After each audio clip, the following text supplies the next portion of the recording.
Hi, this is Joni, holistic health teacher, coach, and consultant. My intention here is to share my work with anyone seeking guidance towards better whole health at this time. Our health is truly our wealth. Today we're talking about foods for anxiety, recovery, and grounding ourselves, so to feel more calm and more steady going into this new year. With a year like 2020, or perhaps the past few years for many, we're all in recovery of some sort. We're all seeking ways back to balance and looking for best ways to return to homeostasis. Homeostasis meaning that our minds and bodies are self-regulating. We'll experience dynamic life shifts, but we always naturally come back to a relatively stable internal state without the use of any crutches or band-aids of any kinds. That's if we're self-regulated. These crutches or band-aids look like numbing out with less than healthy food, TV, alcohol, smoking, over-exercising, social media, and so much more. Food, totally natural, right? We as humans need it to survive, right? It's one way of self-regulating and keeping ourselves in check.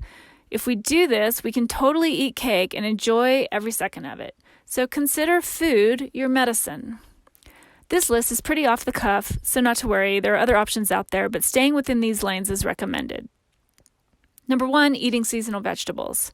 Here in the Northern Hemisphere, we're in the dead of winter. It happens to be -7 this morning where I'm scripting this video.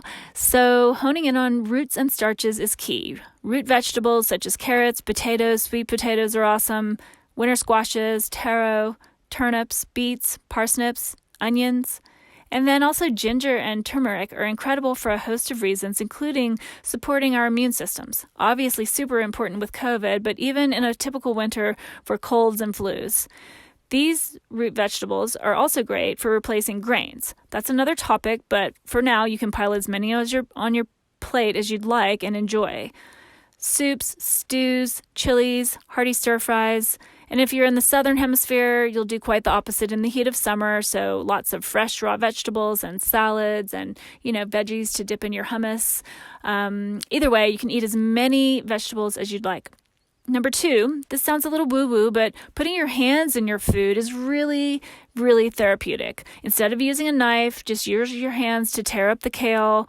Whether you're massaging it for a kale salad or just dropping it into your soups and stews, it just reconnects us to our food sources and to nature and to the people that we're feeding. Number 3, eating consistently and having a sustainable plan with a variety of nutrient-rich foods is really important. So including proteins, carbohydrates, healthy fats, these will all help your brain and body gain what it needs to maintain a balanced blood sugar, which supports balanced energy and balanced moods. Balance, balance, balance. No one loves going downhill into tired, cranky, agitated, hangry. I'm the worst. I get hangry. So we can work together on that if you'd like. Number 4, nuts and seeds. We don't need a lot of these, but they do contain vital omega-3 fatty acids. So you can roast some sesame seeds or pecans and toss them into a salad or just toss them over your roasted vegetables. Great way to go. Number 5, turmeric. I mentioned turmeric in number 1. It's having a bit of a heyday in the nutrition world over the last several years, but it's for good reasons. The active compound in turmeric is called curcumin, and it's been proven to promote brain health, prevent anxiety issues, and even aid in quality sleep. These are all important for returning back to homeostasis. But keep in mind that it doesn't work for everyone, so everyone needs to test drive what works for them. Doesn't mean it's bad for someone, it just might not do the same things for one person as it does for another. Number 6, a simple pause before enjoying your meal is also very grounding.